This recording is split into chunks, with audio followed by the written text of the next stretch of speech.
Maajid and I should be asking her questions. So if you go back and read her bio if you ignored the preamble, because it's very impressive. So yeah, I had been studying philosophy and I've been kind of self-taught in religion for the decade of my 20s. I was very interested in religion and spiritual experience. I spent a lot of time in India and Nepal studying meditation. And a full decade reading in religious traditions, East and West.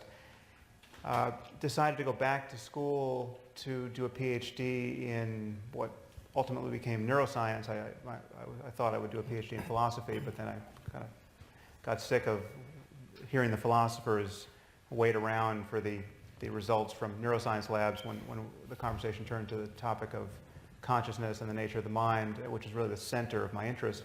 So I was in the middle of doing a PhD in neuroscience, actually studying belief at the level of the brain, using fMRI, functional magnetic resonance imaging, to study human beings believing or disbelieving various propositions.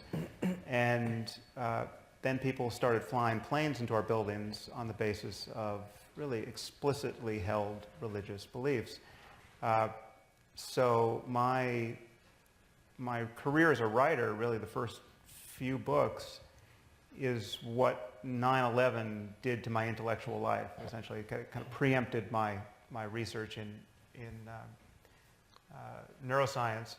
And I was AWOL for a couple of years. I wrote The End of Faith. I wrote Letter to a Christian Nation, which was my pushback against the Christian pushback to The End of Faith. But many people have noticed over the last, since I've been criticizing religion, that I've had a special focus on Islam. And one thing that has been somewhat unique about my atheism, though I never identified myself as an atheist when I wrote The End of Faith, was that I believe religion is a word like sports. It's just a suitcase term that names a very diverse range of behaviors and commitments. And just as you can't talk about Thai boxing and badminton in the same vein and say anything really useful, I don't think talking about religion in general or opposing religion in general makes a lot of sense. I think we have to talk about the specific consequences of specific beliefs, and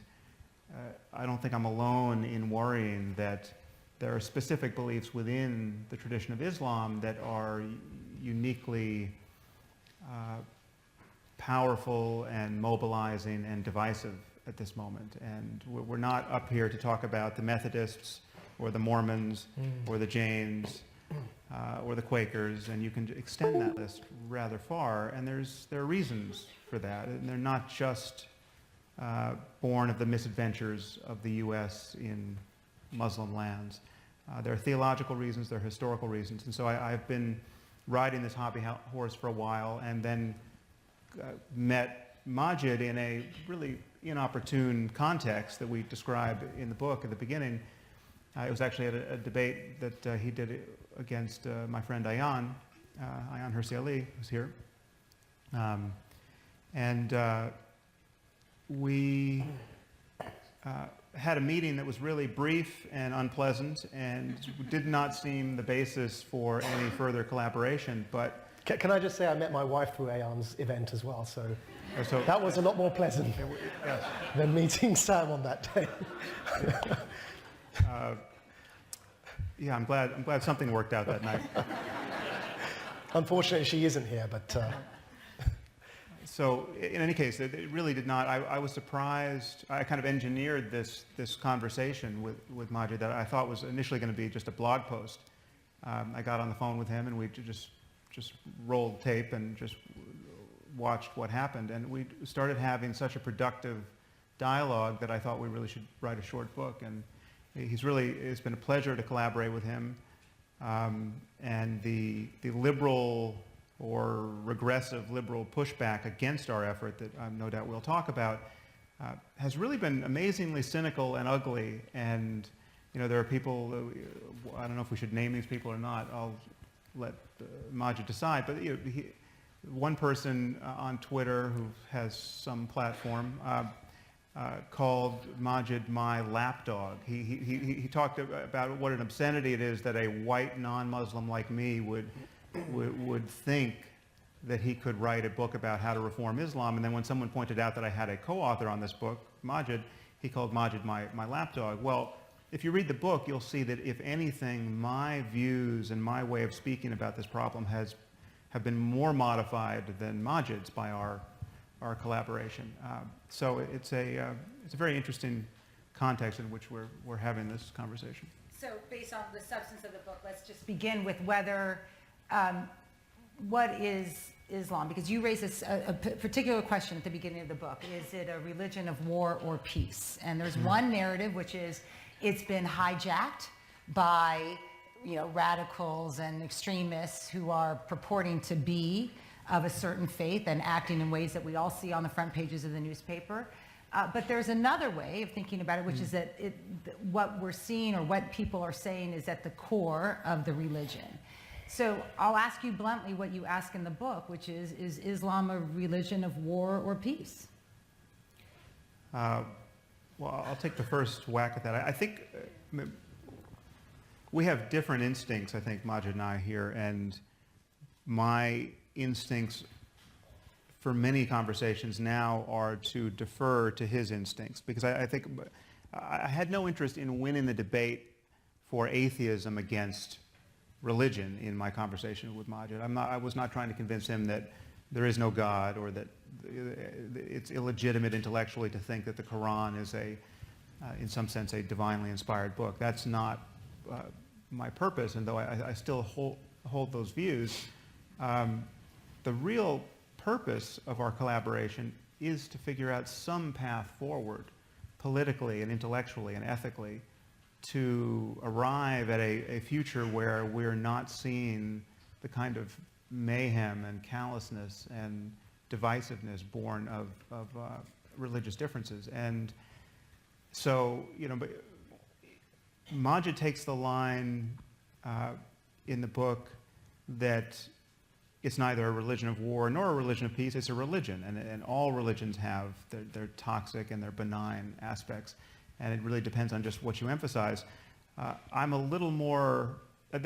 I think if you just catch Maajid at that moment, if that's all he says, what he's saying is indistinguishable from many apologists who are actually playing hide the ball with the articles of faith here.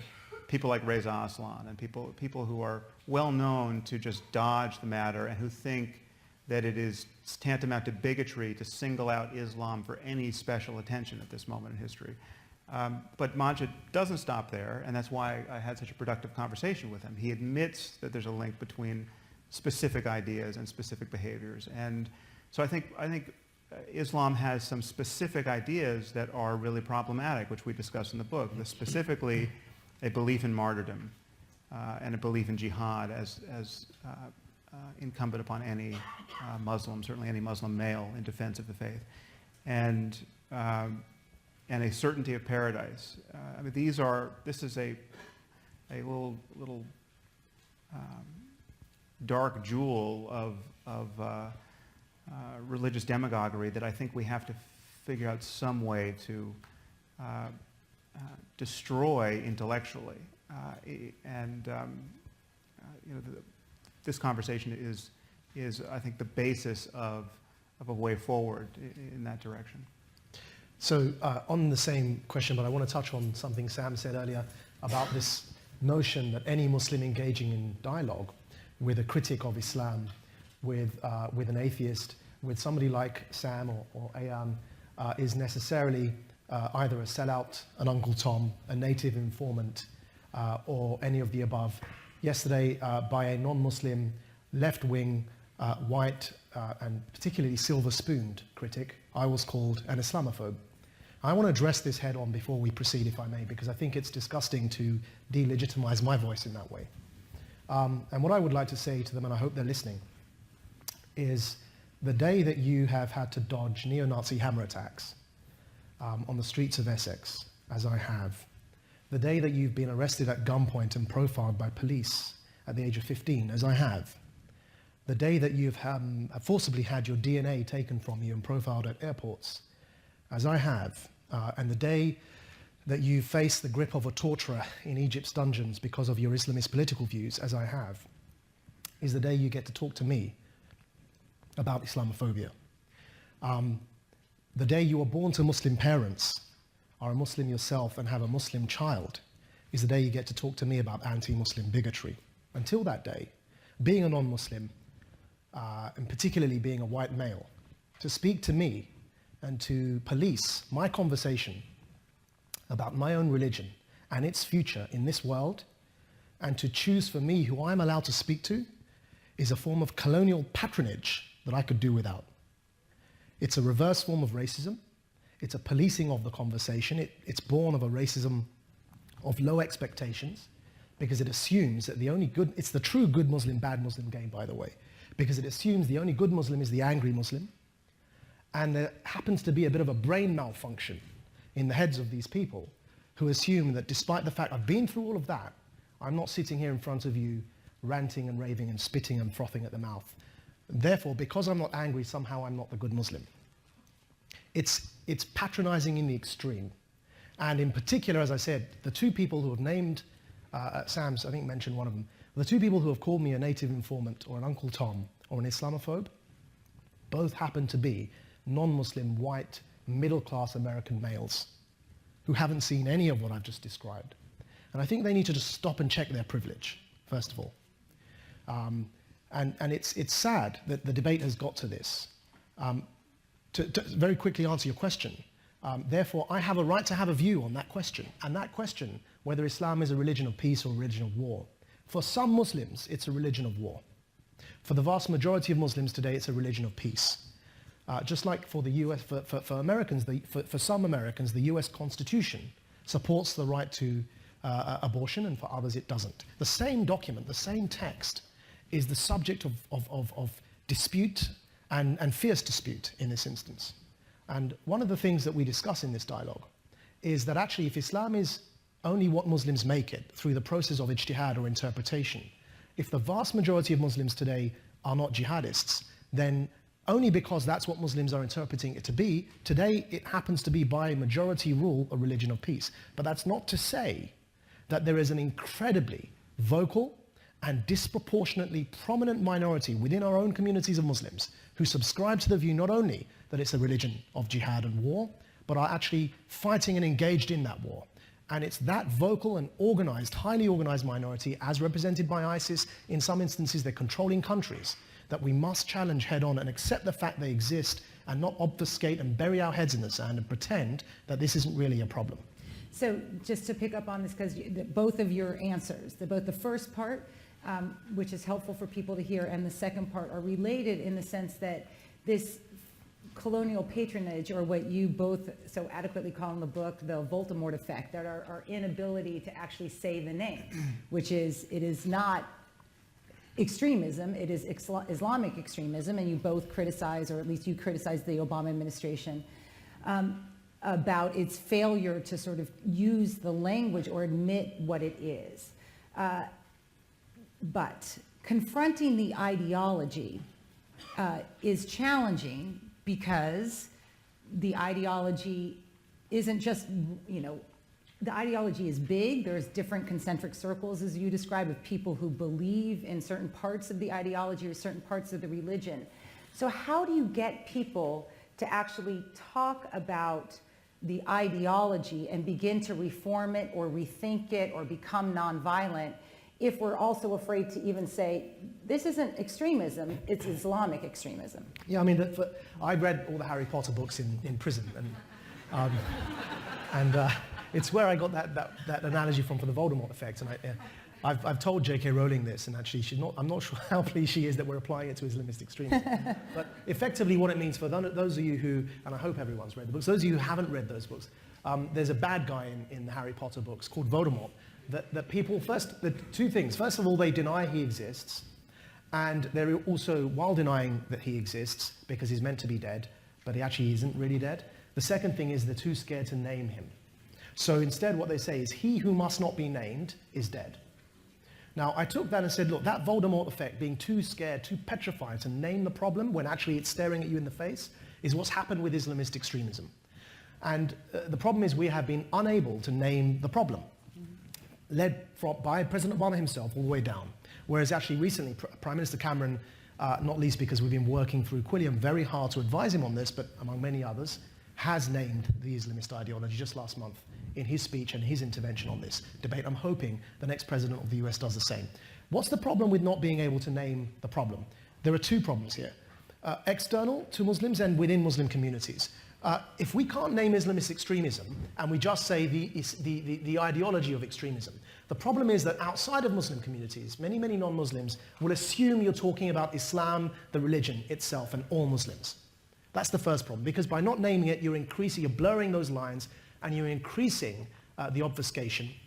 And trust me, there are a whole bunch of nut jobs out there who would take delight, who would take pleasure in stigmatizing every single Muslim, which Sam doesn't do, nor does Ayan. They don't do that. I've personally spoken to both of them about this, and in many instances watched their speeches. But there are plenty of people out there that would like to do this. So that's danger number one. By not naming it and isolating it from the religion, you're blurring those lines and making it easier for people to blame every single Muslim. The danger within Muslim communities is that by not naming the problem, we are disempowering the voices of those reforming Muslims who are attempting and struggling, who are vulnerable within their own communities and who are struggling to bring about that reform dialogue within Muslim communities. We are disempowering their voices. We are not allowing them to make the case within the religion of Islam to say, the problem isn't Islam, fair enough, but there is something we have to address. And that something is this Islamist ideology that has hijacked our voice. But actually, by depriving them of that language, what are they left to say? How are they meant to have that debate?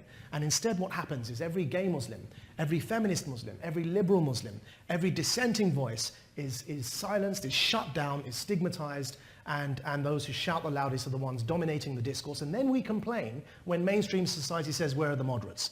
We're not even giving them a lexicon to have this conversation. Sam, did you want to pick up on that?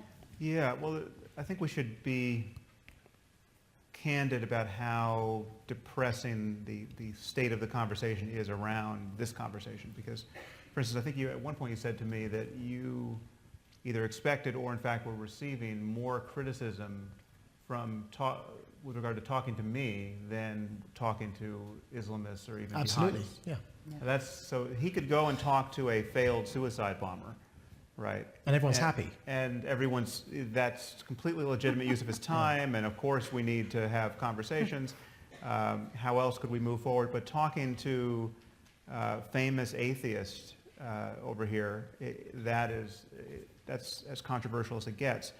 And that is of a piece with this liberal or pseudo-liberal criticism that both of us are getting on this topic, where people can't seem to see that, for one, that we're talking about ideas and their consequences. And everything we say about Islam or Islamism or jihadism, or depending on what the focus is, conservative Islam, applies to white converts to the faith, and it applies to people in 100 different countries and a wide variety of ethnicities.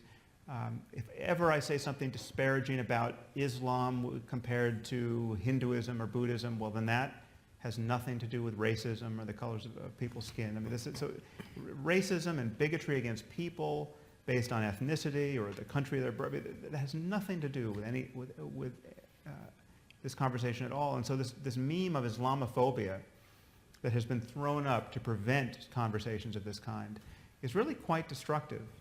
And it's something that, I mean, the hypocrisy here should be just shattering to liberals in particular, because you have, as Maajid just said, we are abandoning the women and the freethinkers and the gays and the public intellectuals and the apostates these are the most vulnerable people on earth in Muslim societies, where you have atheist bloggers, or not even atheist bloggers, just secular bloggers. People like Raif Badawi. Getting hacked to death, and liberals are not only not giving them any tools by which to better their lives, they are castigating the people who are trying to shine a light on the disproportionate nature of the problem here. To be gay or even a woman in a country like Afghanistan or Saudi Arabia or Bangladesh, I mean, these are unlucky places to be in a minority of that kind. And so it's as we argue at some length in the book, liberalism has really failed us here.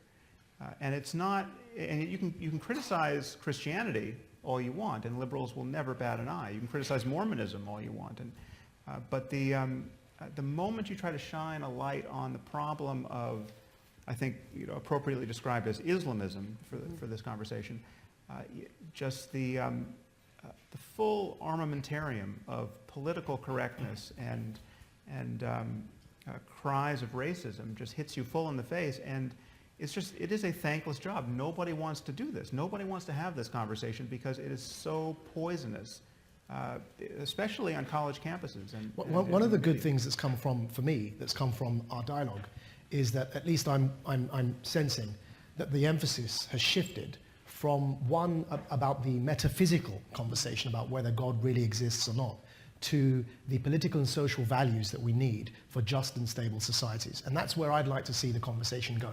Because I think the metaphysical conversation about whether God exists or not is less interesting to me. What's more interesting is that you can have the Church of England in the United Kingdom, but they won't be chopping people's heads off, and they won't be lashing people like Raif Badawi just for writing a blog in Saudi Arabia. And so if we can get to that stage, then we can have these conversations without fear of attack and and lynch mobs coming to the doors. So I'd like that emphasis, and I think this book leads to that. I don't know if you agree, Sam, but I think that what comes from this dialogue is that the emphasis is very clear and loud, is on reasserting liberalism and civil liberties and human rights that cut both ways.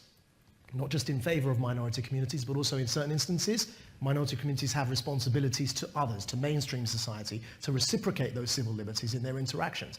And I think that's the focus that I'd like to continue through these dialogues with others, to make it sort of a real focus on liberalism and values and ideas rather than whether God exists or not.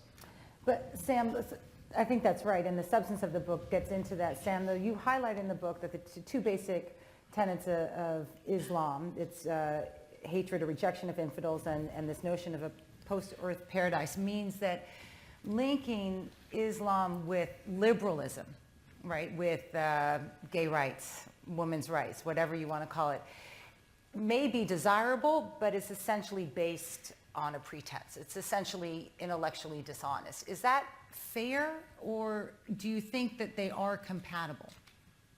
Well, the path forward that Maajid really found in our conversation, and you'll see that it took some effort to convince me to sort of follow him through that, keyhole-sized aperture in this just wall of medieval ignorance, is that basically that by the lights of Islam, there is no true Islam. There's no pope. There's no place to stand within Islam to say that your view of the faith is the truly canonical one. And so there is a radical kind of pluralism there, which reformers can take advantage of, where you can say, listen, there's whatever, you can be as doctrinaire as you want. You can be right of Mullah Omar in terms of your theological commitments, but what you can't be is someone who thinks that applies to all Muslims for all time. Now, I remain quite skeptical that we can have conversations with people of Mullah Omar's sort.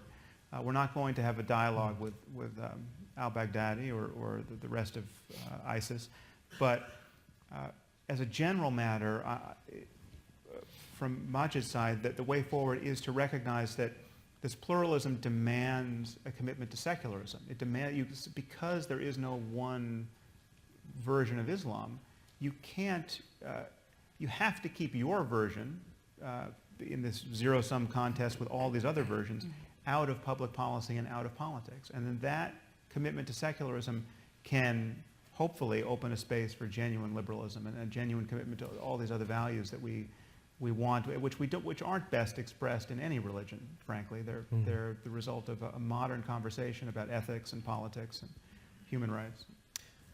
Yeah, I think you've just done a wonderful job summarizing my stance there, so I won't repeat it. But I think it's important, if you read the dialogue, you'll see that there are some surprising positions that traditional Islamic theologians have taken which have been very literalist stances, but have led to very liberal outcomes. I'll just mention one, and I think it's important at this stage for me to say, look, I'm not a religious leader. I'm not even devout. I want to make that very clear. Some of you will see me, and you'll see me doing things that aren't typically devout. You know, I won't elaborate. But that's because I don't claim to be devout or religious. I am a Muslim who is not devout. Secondly, I don't speak on behalf of all Muslims. I'm not a leader for Muslims. I'm not a religious leader.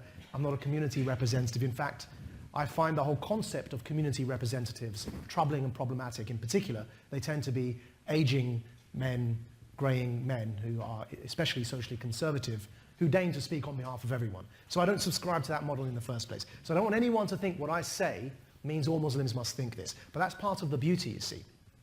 That's exactly what I'm advocating, to open that debate up to pluralism. We have within Islamic history and theology a concept, because there's no clergy, as Sam mentioned, that if anybody subscribes to a religious injunction and they are correct, they get 2 rewards. فَلَهُ أَجْرًا. And if they are incorrect, فَمَنْ أَخْطَأَ فَلَهُ أَجْرٌ. They still rewarded 1. Because that process of legal interpretation from the scripture is not wrong if you're legally qualified to do it. And the rest of the people, known as the awam, the followers, the muqallideen, those who follow a theologian, aren't judged for whichever option they choose. So there's one example I'll give you from the dialogue that I mentioned in discussion with Sam. And that is that from the earliest exegesis of the Quran, from the earliest tafsir, the Hanafi school of law, comes a man known as Abu Bakr al-Jassas, who was the first mufassir, or the first exegete of the Quran, to elaborate and explain upon its meanings. And he took a very literalist view of the word khamr in Arabic, which is commonly translated today to mean alcohol. He took a very literalist approach to that word, and he didn't budge from its linguistic meaning, which was, and everyone concedes this point, by the way, that originally khamr only meant grape wine, the wine from grapes. It doesn't mean whiskey, it doesn't mean gin, it doesn't mean beer, it only means the wine from grapes. And the early Hanafis, which was the first school of jurisprudence, I must emphasize, the closest in the times of the Prophet Muhammad, peace be upon him, say that therefore every other form of alcohol is legal apart from grape wine. Now that sounds like a particularly outright position today when considering where the state of affairs are for the vast majority of Muslims who don't touch any form of alcohol. But I give this example not to take a position on it, but simply to emphasize something.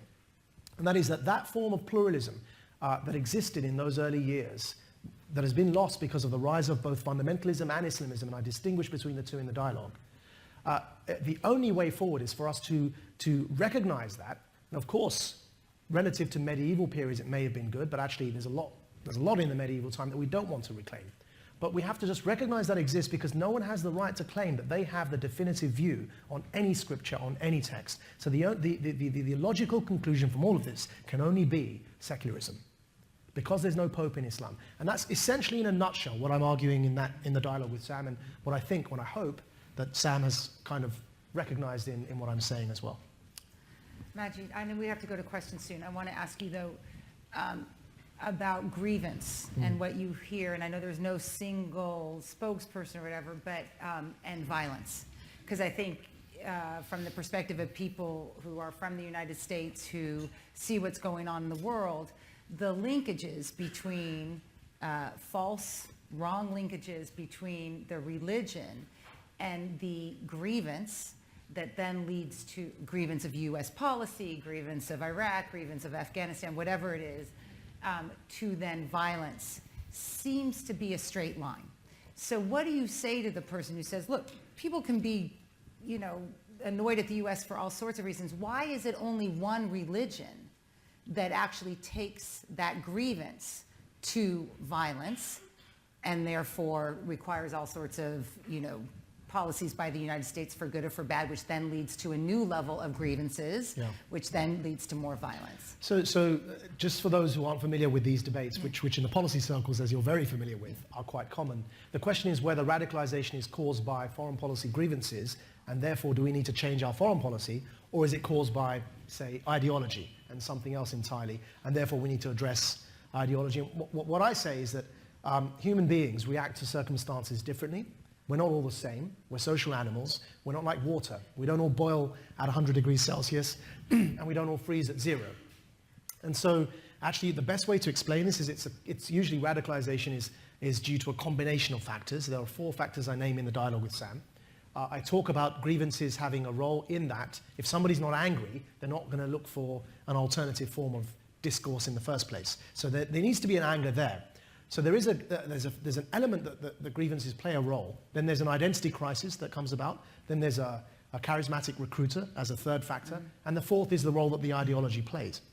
But this overly simplistic view that because I'm angry at US foreign policy, it means I'm going to blow something up is a terrible, terrible racism of low expectations of Muslims. It assumes that a brown young Muslim man, because he can't handle his anger, is just going to blow something up. It's a terrible explanation for what's going on. And actually, Islamists promote it because they want US foreign policy to change. They tell us that all the time.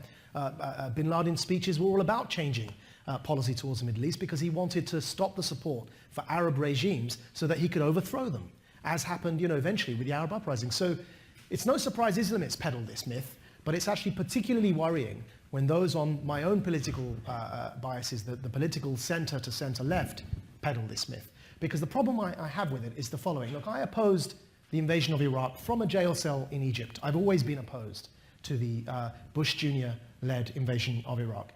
But what I can't do is say that that's the reason ISIS exists. Of course, there's a contributing factor. We can't say that it's got nothing to do with it. But what I can't say is that that's the reason, that's the cause. Because if you think about it, you follow that logic through. Why on earth are ISIS enslaving and raping Yazidi women en masse? What did these poor Yazidis do to anyone, anywhere? Which country did they invade? Or if you go to Afghanistan, look at the Taliban. What is forcing a man to grow a beard at the end of a lash of a whip, or forcing a woman to cover her face and her entire head, or stoning her to death because she's holding hands with the wrong person? What does any of that have to do with any invasion of any country? So there's something a bit more going on here, and it's too simplistic just to put all the blame on foreign policy mistakes. And of course, America, when it intervened in Kosovo to save the lives of Muslims, never got the credit for that. So this is a very simplistic worldview, and it needs to be challenged. Sam, picking up on Maajid's point, for a well-known atheist, why are you engaging in this conversation? I mean, what is it that would be, let's say I know you're not in politics, but that you would want to see change because of this conversation? Or is it just a good conversation to have? Well, I think this is the political and ethical problem of our time. I mean, in the largest, most generic sense, I think the contest between good ideas and bad ideas, and the contest between good methodologies at arriving at ideas and bad ones, I think that is the most important distinction to get right, both personally and at the level of societies. And religion at this moment has a monopoly on being able to promulgate bad ideas without the usual collisions with clear-thinking people in the world. There's a taboo against criticizing bad thinking, illogical thinking, false claims to evidence, false claims to knowledge. And I think this has just a destabilizing effect on human cooperation in general, because all we have is a choice between conversation and violence when things really matter. And when you're telling me that there's certain things you know to be true, but the way you know them is not based on any kind of publicly available mode of evidence or reasoning, and these things are not only non-negotiable, they're the most important principles in your life, this is intrinsically divisive. And this worries me across the board with all religion, but with certain religions, their commitments don't matter all that much. The fact that Jains won't kill animals and are rather dogmatic vegetarians, that's not a problem for anyone. And we're not going to see Jain terrorists insofar as they are, and this is why fundamentalism is a term of art and a red herring. The fundamentalism is not a problem if the fundamentals of your religion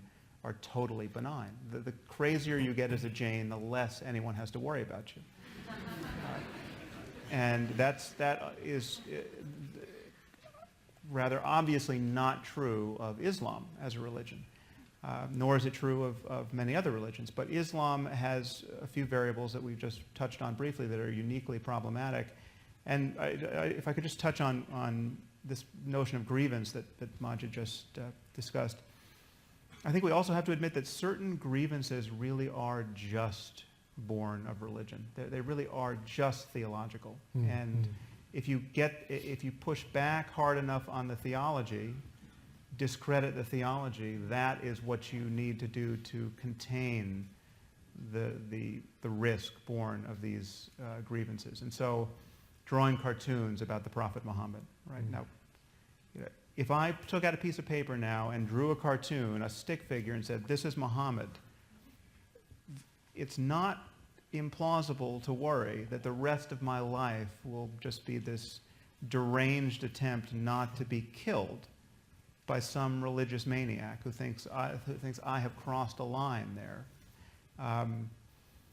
There's only one religion on earth today that is doing that to people, and this is not based on U.S. foreign policy. It's not based on anything other than specific religious ideas. And that what liberals have, where liberals have grown confused on this topic is they think there's some tension between free speech and freedom of religion, whereas there's not. If your free exercise of your religion requires that I follow its precepts, that's not freedom of religion. That is theocracy. Right? And there's nothing I could say on this stage tonight that infringes upon anyone's freedom of religion. There's nothing. People have the political freedom to practice whatever faith they want in this country, and we all, as just sane participants in a civil society, have to recognize that all of these religious ideas have to be on the table to be criticized, mocked, satirized, and that has to be the line between free speech and its erosion. That, for me, is the most crucial line to be very clear about. Yeah, what we say, there's a maxim that we use in the dialogue that no idea is above scrutiny and no people are beneath dignity. Just to touch on the point Sam just made, scrutiny, satire, critique of any idea must necessarily be not only allowed but actively encouraged. That doesn't mean that we pick on individual Muslim people. That's anti-Muslim bigotry. Let's put away the term Islamophobia. It's unhelpful. Because the term Islamophobia is used to silence the debate, as it has been done with me by a non-Muslim, interestingly. But actually it's used to shut the debate down, because actually what it does is it confuses the notion of critiquing any religion, in this case Islam as a religion, and picking on individual Muslim people. So for that I use the phrase anti-Muslim bigotry, which is real and it exists, especially in Europe, with the rise of far-right parties across the continent. It's real and it exists and it's a problem. But that's not the same thing as scrutinizing any religion, and in this instance the religion of Islam. So no idea is above scrutiny and no people are beneath dignity. If you want to just imagine the line between those two, it's quite easy to imagine. There's a difference between Sam drawing a stick figure and holding up a stick figure and calling that the Prophet Muhammad. Incidentally, I retweeted a stick figure of Jesus and Mo, Jesus saying hello and Mo saying how you doing, and it was not offensive to me in any way, and I said Allahu Akbar minhu, which means God is greater than to take offense at this stick figure, right? And I got lots of death threats for it. But the difference between that, which is focusing on the founder of one of the world's greatest religions, my religion, and between that and actually saying all Muslims are inherently disease-ridden, rabies and vermin in the continent of Europe, and we need to cleanse Europe of them. That's a very, very different statement. And sometimes we just, in our anger, irrational anger, we confound and confuse those two. I was on the way preparing for this dialogue today. I was in the gym, working out. And in walks Sam. Actually, it's the first time I'd seen him for a long time, and I'm in the gym, and he surprises me. He appears in front of me. So I look at him, and I think, oh my God, I feel like a bit like Apollo and Rocky here. So Apollo lost, so you can be Apollo. But what happens is I'm in the middle of training, and Sam pulls his headphones out and says, you can tell them that I'm listening to Nusrat Fateh Ali Khan. Now, for those of you who don't know, Nusrat Fateh Ali Khan is a very great and late Pakistani Sufi mystic singer, respected across the world by some of the best musicians, including the Beatles, had great reverence for his music. And he's a Sufi leader in Pakistan. I happen to have him on my iPhone as well. But the reason I mention that is here's Sam Harris, who's often accused of anti-Muslim bigotry. Let's put aside the fact that who on earth trains to Sufi mystical music in the first place, right? I mean, there's me with techno dance going in my head while I'm trying to lift these weights, and he's listening to very, very calming, soothing Sufi Muslim music while he's training. But putting that aside, you know, here's a man who's often accused of anti-Muslim bigotry, listening to Sufi music. Now, that's because he understands the difference between scrutinizing an idea and having or harboring anti-Muslim bigotry as a person. And if he didn't understand that idea, he would not be listening to one of the greatest Sufi mystics and musicians that Pakistan has ever produced. Instead, he'd be boycotting that man because he's a Muslim. And I think it's important just to emphasize that point and make that distinction. On that note, I'm going to open up the microphones to whomever wants to ask a question with an emphasis on question. Please identify yourself and ask a quick question of one or both of the panelists so that we can continue the dialogue. You can go ahead first, sir. Thank you. And thank you, Maajid and Sam. Thank you both. Thank you. I Thank should you. do that first. Thank you.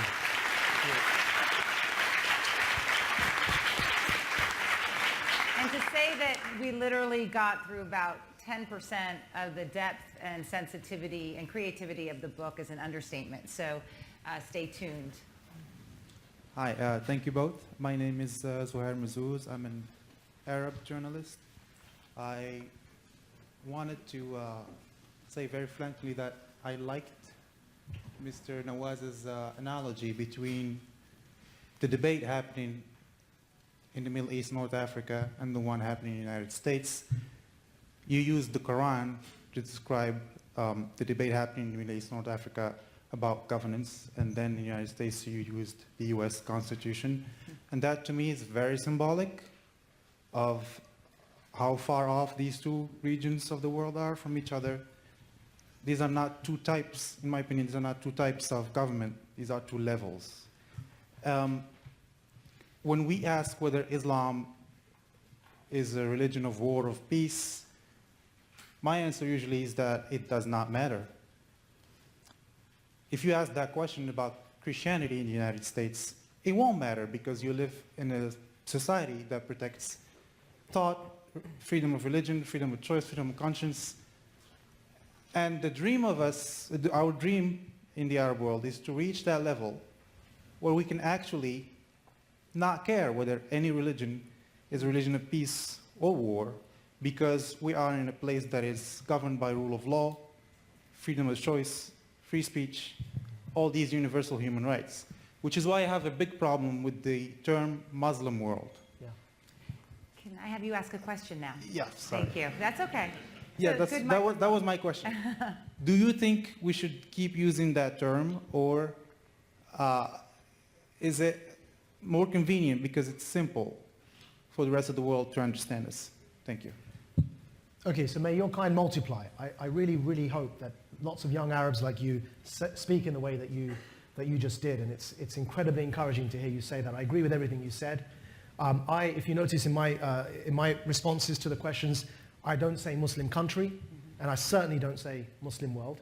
I say Muslim majority countries. To take Egypt as an example, 20% of Egypt's population are Coptic Christian. So it's not a Muslim country. It's a country for Egyptians. If we're discussing having a religious discussion, then that's why I'll say Muslim majority, because that 80% is a majority, but it's unfair on the minorities to call it a Muslim country. It should be a secular republic. Secular in the American, not the French sense of the word. So no, I don't use the word Muslim world either, because it unfairly homogenizes 1.6 billion people and assumes that they all think the same both in religion and in politics. And in fact, they probably disagree more with each other over religion and politics than Europe and America do. So it's an unfair homogenization, and I thank you for your intervention. Sir. Hi, my name is Jonathan Topaz. I'm at the law school. I just had a question. I was recalling earlier in the day a United Nations report that was describing the democracy deficit in the Arab world, and that report from maybe 5 years ago basically was running regressions and whatever they were saying, and said that the problem in the Arab world in terms of the democracy deficit, so to speak, has very little to do with Islam and has much to do with political, economic, social factors, institutions in the Arab world, and the fact that these countries are Muslim majority has very little to do with it. I'm curious why, when you're speaking about illiberalism, values towards women, things of that nature, why you believe that the isolating factor is in fact the Muslim religion, as opposed to some of those other factors that have driven illiberal societies there. Thank you. Sam. Was that for me or Maajid? Whomever. I happen to know because I've known that you have spoken about that a few times. We can give Apollo credit. Yeah. Well, I think again, it comes down to specific ideas and their specific consequences. So there are other variables in play on many of these questions, but when you ask, why, just let me take the most illiberal example we have currently. Why is the Islamic State doing the specific things they're doing? Why are they throwing gays off of rooftops? Why are they crucifying people? Why are they taking sex slaves? You can draw a straight line from those specific practices. I mean, it's exactly like asking, why do Catholics eat a cracker during the Mass, and say something about the miracle of transubstantiation. I mean, it is doctrine in practice, and I'm not discounting that poverty and lack of opportunity and being beleaguered by neighbors who are stealing your resources, or this deranges people in kind of a generic way, but there are specific versions of Islam, the political version we call Islamism for the purposes of this book, and I think that's a very useful term going forward, which are a kind of recipe for intolerance and in its various forms, whether it's intolerance towards women or gays or free speech or civil society as we know it. And it is separable from the other conditions on the ground. You can be very wealthy. I mean, so by your analysis, it is an absolute mystery why someone getting his medical degree in the UK, a third-generation British citizen, would go off to join ISIS and think it's the best use of his time to go saw the heads off of journalists and aid workers, right? And just to realize that the sawing the heads off of journalists and aid workers, that's not their My Lai massacre over there. That's not what some specific individuals did in extremis and then had to apologize for to their culture. That is their outreach to the rest of the community. That is their effort to put their best theological foot forward to the rest of the world. And some number of people find that incredibly attractive. And it's not an accident, because you can go back to the texts and cash out those behaviors. And that's the problem we have to be honest about and deal with. And that's, you can, there's a time and place not to spell it out in all of its gory reality. So I'm not a diplomat, I'm not a politician, and I never will be, and there's probably obvious reasons for that. But yeah, it's not purely a matter of politics and economics. Though it includes that as well. Yeah. Yes, yeah, oh, no. It includes politics and economics Absolutely. too. Yeah. Hi. Hi. My name is Samir Shaibi, and I'm a student here at HKS. So I have a question that kind of stems from a couple of comments you made tonight. Have you looked at, either through conversation or within the book, at the premise of self-critique or a reassessment of the religion from within the, I guess, the Muslim community? So that question basically stems from one comment you made on has an answer to the very first question that has been asked, whether Islam is a religion of peace, of war. You said martyrdom is very much part of Islam, but I feel also that, caveat here because I'm Muslim, the religion can give us the tool of doing that self-critique.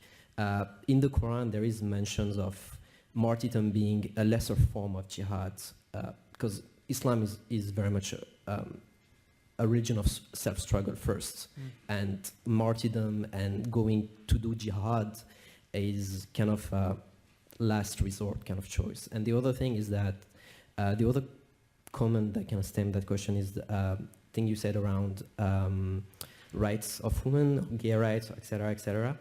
I think when it comes to women, I think we should make a difference between what the religion say and what the cultural aspects of certain society push people to do so. And I'm not sure whether you make that kind of difference within the book between what cultural aspects and religious aspects kind of to those societies. Yeah, a little bit. We don't really go into much detail on that particular point, but I certainly acknowledge those differences, and there's kind of a spectrum of effects. There's what's in the Quran, there's what's in the Hadith, of the larger literature that recounts the sayings of the Prophet, and then there's the rest of culture that has been accreted around these texts. And yes, certain things are just excruciatingly clearly spelled out in Scripture, and certain other things are just inferred by association with what's there, and then certain things are just a matter of culture. And I think it matters, however, that Scripture, and this is not just the Quran, this is most Scripture, it matters that these texts are, ethically speaking, not the wisest books we have. And it matters that most human beings think they were dictated by the creator of the universe. You could improve the Quran and you could improve the Bible in 5 minutes to the benefit of everybody.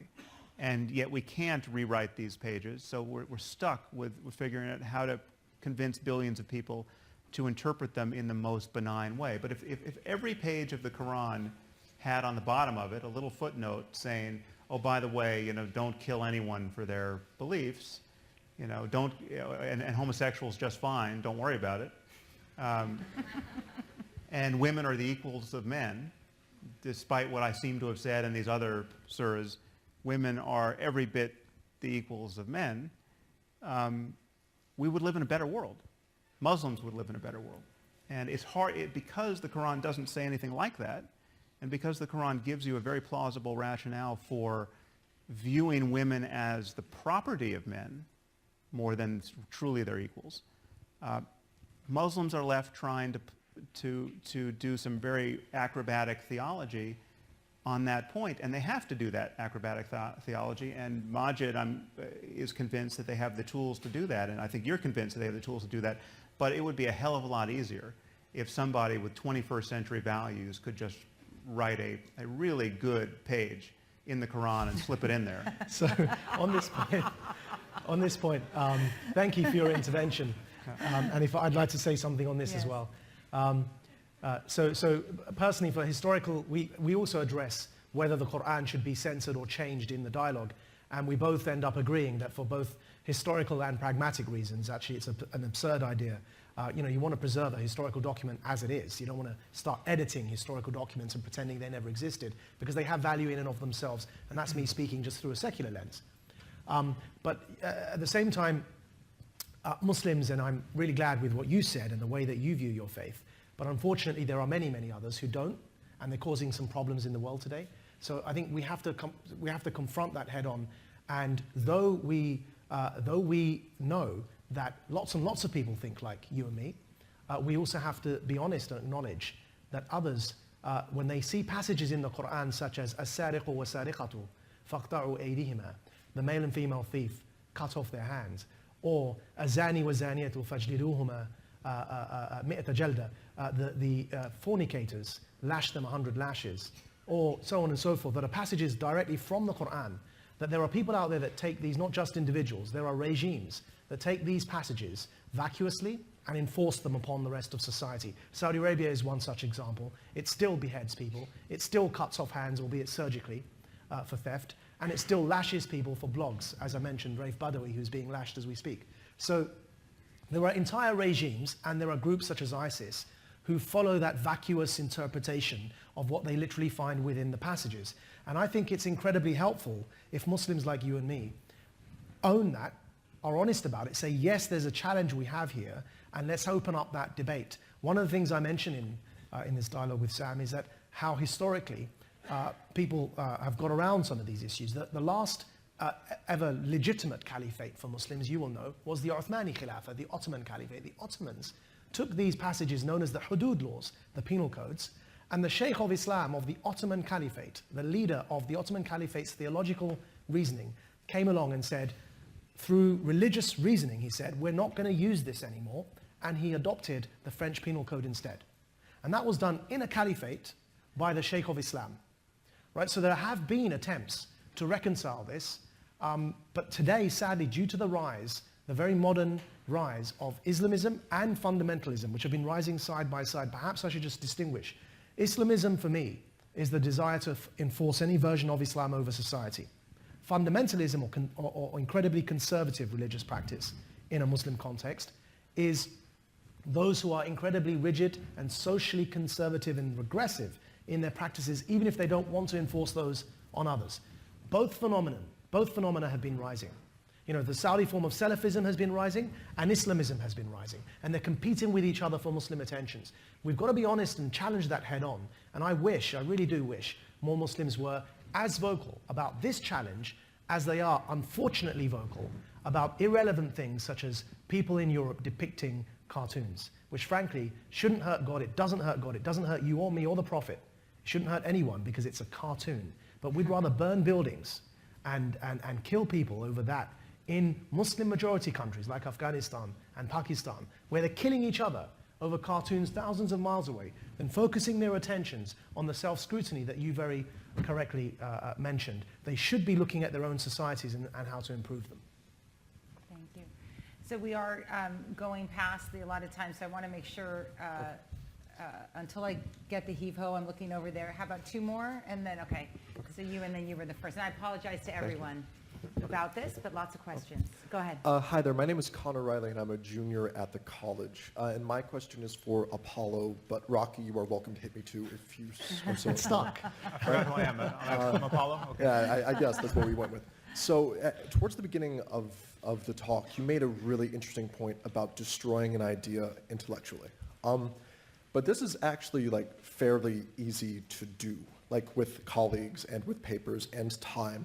Like on an intellectual level, like defunding an idea is actually like not terribly difficult. But like it gets very difficult like when you're trying to do it culturally, and even more difficult when you're doing it on an individual level. Another example that isn't necessarily tied to Islam would be like global warming, right? There's overwhelming evidence from the scientific community that, you know, human behavior is affecting the climate. Yet you're going to have a group of the population who will sit there and no matter how much you speak to them will say that this thing isn't happening.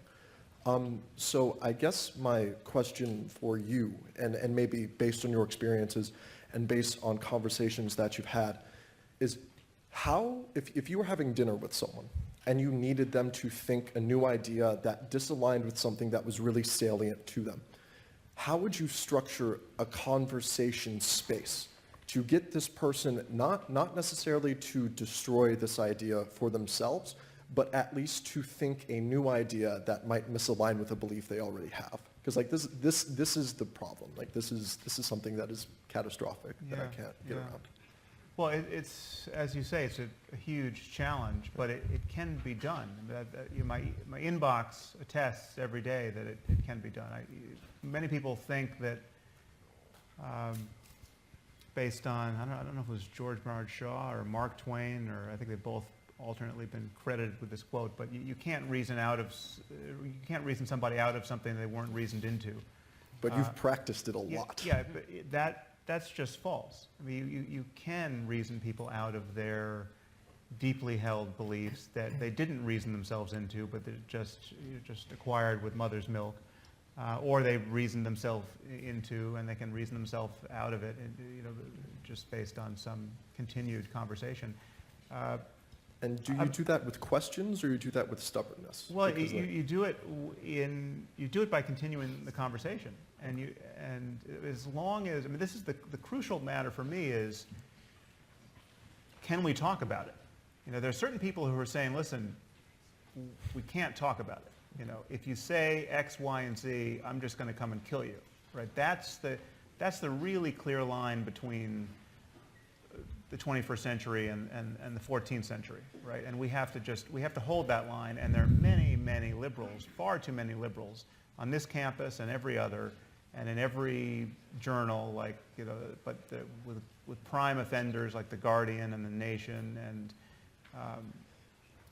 Salon. I mean, people who are just giving away our freedoms with both hands, desperate to do it, and will condemn as a bigot anyone who complains.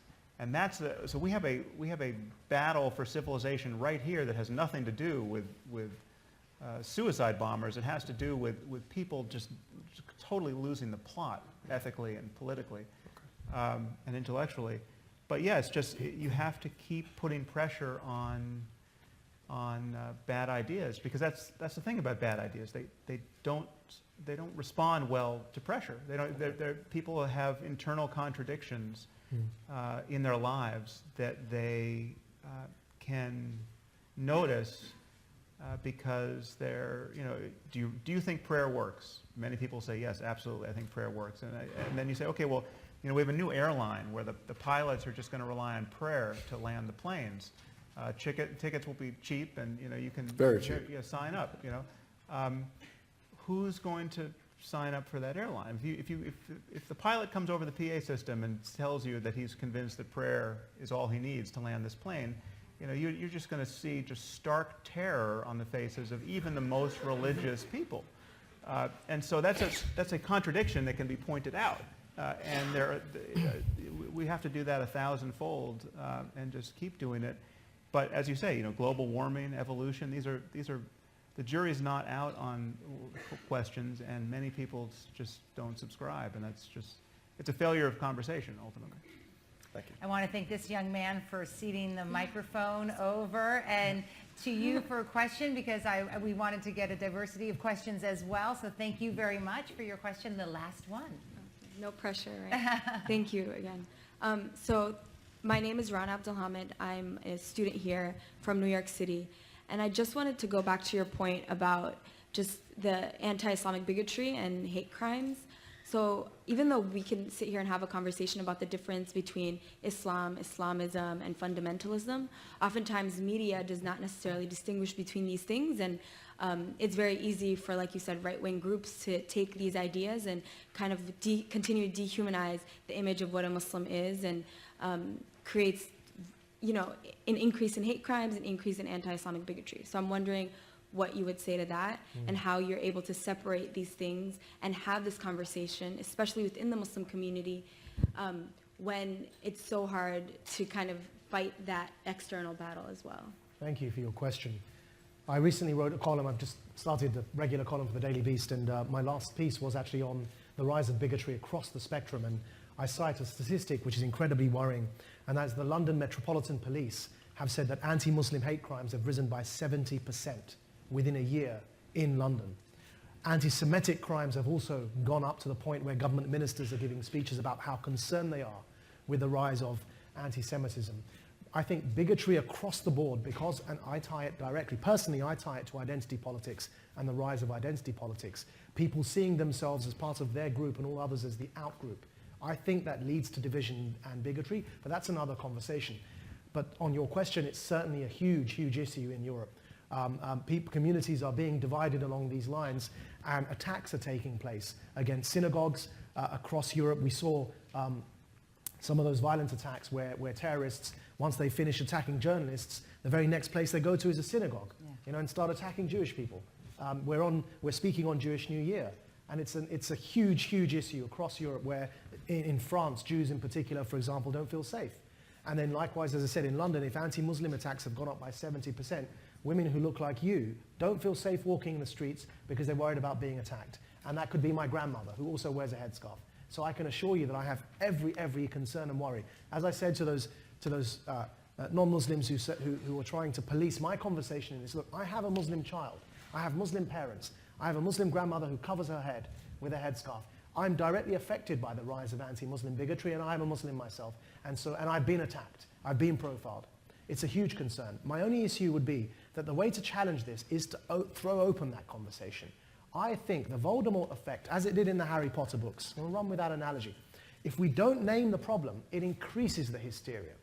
And which was one of the genius aspects of J.K. Rowling's usage of this device, of creating an enemy that we're too scared to name, because it only increases the hysteria. If you can't identify what you're worried about, you end up generalizing about everyone. And so why I push the term, you can go online, there's a very polite and civil debate I had with Fareed Zakaria on CNN, on Anderson Cooper's show, about whether we should use the word Islamism or not. I like to think I did quite a good job. I mean, maybe Fareed Zakaria will disagree. But actually, I elaborated on this point, that if we as Muslims don't isolate Islamism from Islam and then define what we mean by Islamism, and say Islam by definition isn't definable because it's a religion like any other. It has all the denominations and sects and interpretations and disputations that all other religions have. But Islamism is this thing here, and we define it as a desire to impose any version of Islam over society. And that's what we're worried about. That's what we're challenging. If that's a Muslim-led conversation, you will find eventually that that understanding spreads, as it's done in this instance. I like to think that Sam's conversation around this has developed more nuance since we began our dialogue. And likewise, I've developed. Since discussing with Ayan and Sam on these issues, I've changed my views on many things. That's the beauty of conversation. And the only other alternative to this learning process that we all have to go through, and by the way, we'll make mistakes in the process as well. We will stumble and fumble our way through this. Sometimes I'll say something stupid, sometimes you will, many times he can. But by making these mistakes, we learn together. If our intentions are there to have this dialogue and get through it together, we'll make progress. The alternative is to shut the conversation down, to muzzle people, to prevent them from speaking. And all that does, and I've seen this with my own life experience, is it increases the hysteria, the division, the enmity, and then people do start generalizing because they're not allowed to speak about it. So that's my take on that, but thank you. That's a great end. Maajid, Nawaz, and Sam Harris, I want to thank you both. Thank you. And thank the audience for your listening. The book, once again, is Islam and the Future of Tolerance, a Dialogue, Harvard University Press, in about 2 weeks, as I look over at the editor and a nod. And thank you both very much Thank you, Julia. for being here. It was excellent. Thank you. Thank you.